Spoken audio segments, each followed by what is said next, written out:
You're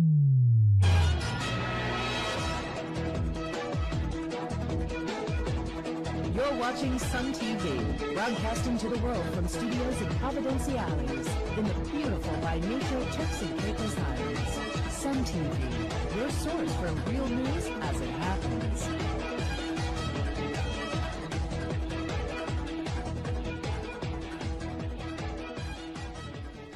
It has been more than 3 years since there has been any major development in the Turks and Caicos Islands, but the $100 million Shore Club development, which is about to start construction soon, has received a major endorsement for Olympic gold medalist Sanya Richards-Ross. The Jamaican-born Olympic track and field world champion recently visited the exclusive Caribbean destination to speak at the groundbreaking celebration and career fair for the $100 million Shore Club. Richards-Ross had strong words of praise for Stan Hartland, CEO of a Hartland Group, for inviting the students to be a part of the groundbreaking ceremony. I heard all the time how beautiful Turks and Caicos was, but to actually experience it has been wonderful. To Stan's boys, it's nice to meet you guys as well. And I just want to lift my hat off to you, Stan, for the way you include your boys and encourage them. It's phenomenal to see. And I also just want to take a moment today to I don't know if you guys realize how amazing it is that someone with a vision, someone who's developing something creative, innovative, something that's going to change the country, would include the class of 2014. I wasn't invited to something like this when I was graduating high school. So I just want you guys to take a moment to applaud and thank Stan for what he's doing today. It is phenomenal. Sanya Richards-Ross, who is from the islands of Jamaica, spoke to the students about what it takes to achieve success. The recipe to success is the same. It's going to be the same today, the same tomorrow, and the same 10 years from now. The first thing is you got to have a dream. You got to have a vision for your life. I keep hearing everyone say, Turks and Caicos is so small, it's a small island. But it doesn't matter. You can be from anywhere. As long as you have big dreams, you can do anything. You know, I am from a small island too, and I just had big dreams. The second part is you have to have a plan. And the plan involves what are you going to do? Who are you going to partner with? What team are you going to put together to help you to achieve the dream?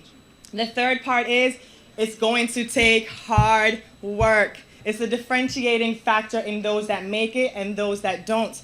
When you have the vision, you have the team, you have to work really, really hard to accomplish the goal. And then finally, the one thing that we've heard all day, and I think probably the most important thing, is that you will have to persevere. There will be obstacles, there will be unforeseen issues that will come up, but if you believe in yourself and you believe in your dream enough and you persevere, you will achieve it. Giving the students lessons in life, the defending Olympic 400-meter champion also spoke about her disappointments and success on the track. She said that despite the various setbacks, she was committed to achieving her big dreams. I went to my first Olympics in 2004. I was 6th in the 400. I won gold on the 4x4 relay. And I knew then, even though I knew before, that I wanted to be an individual Olympic gold medalist. And so going into 2008, I prepared really hard. I got a great team around me. I worked my butt off, and I was #1 ranked going into the Olympic final. I had not lost the race. Nobody in the race had ever beaten SRR. But on that day, it wasn't meant to be. I won the bronze. Took me a long time to say I won the bronze, but I did. I won the bronze, and I was devastated. It was the lowest part of my career. It was a very trying time for me, but I knew my destiny was to be an Olympic champion.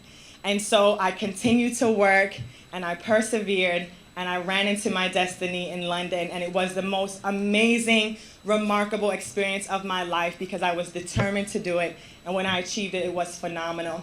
And we have that same example in Stan today, who waited 7 years to break ground. He shared it with all of us, and I thank you for being an inspiration to me again. And I'm just excited to share with all of you.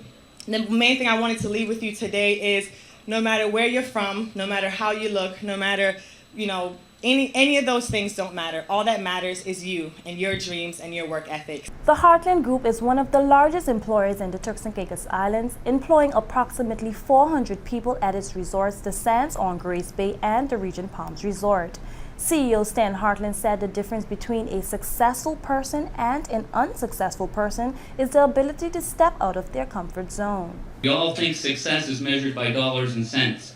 And then we think we've been let down or we've let our parents down if we're not rich or if we haven't done something. Please don't adopt that vision of success. Success is what makes you feel good. What is it that gives you pride? What is it that you feel you want to achieve? If you want to be the best nurse, you're successful.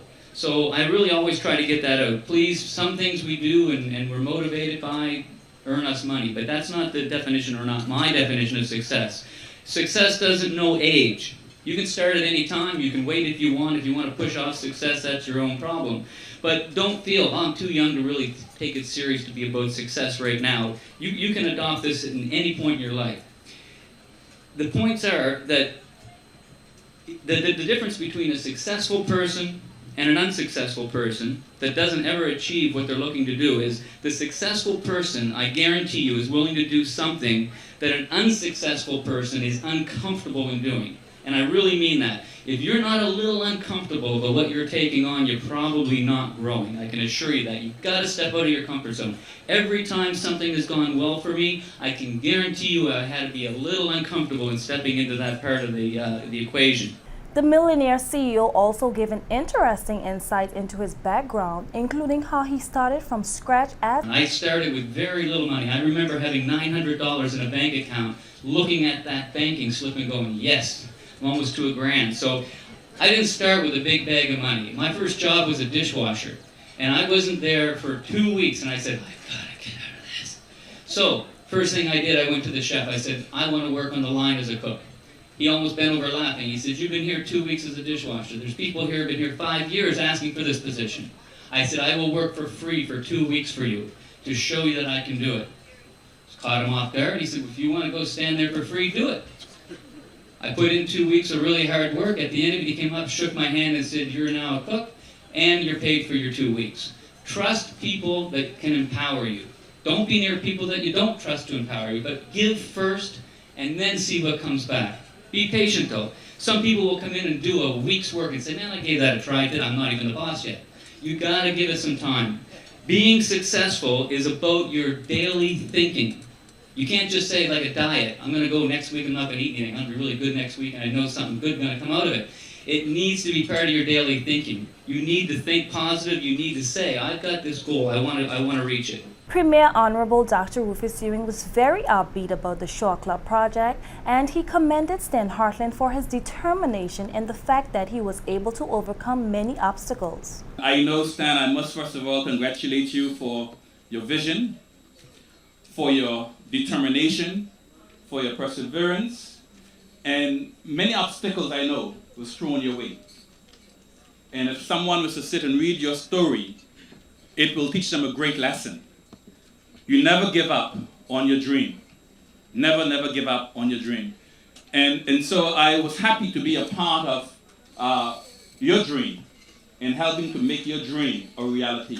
And so I would like to, yes, I'm sorry the Honorable Washington Missick, the Minister for Investment and Finance, is not here today to share because he, as well, has pushed this project to the limit to make sure we are standing here today groundbreaking for this project.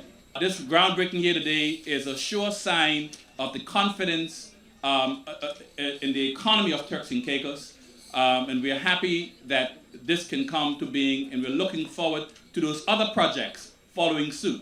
We're looking forward to the JW Marriott. We're looking forward to West Caicos. We're looking forward to Turtle. We're looking forward to, I won't say the other one is yet, but those other ones that are coming to Providenciales and the rest of the Turks and Caicos Islands in this year, 2014. 2014 is a great year for Turks and Caicos.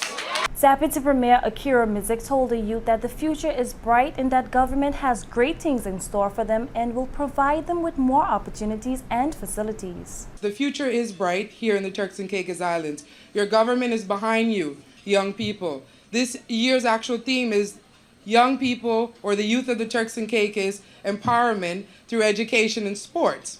And the way that we plan to do this is getting our youth empowerment policy off the ground, up and running, and implemented.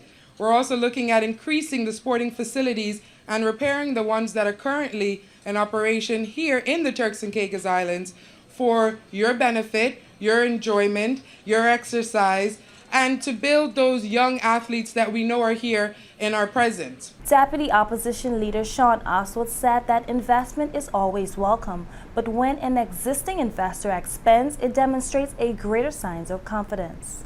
I think the country has been waiting on something, and has been waiting a long, long time. And I am happy that we're here to celebrate such an occasion. But let me go just a little bit further to say that anytime investors come to this country and invest is always a good sign, always a good sign.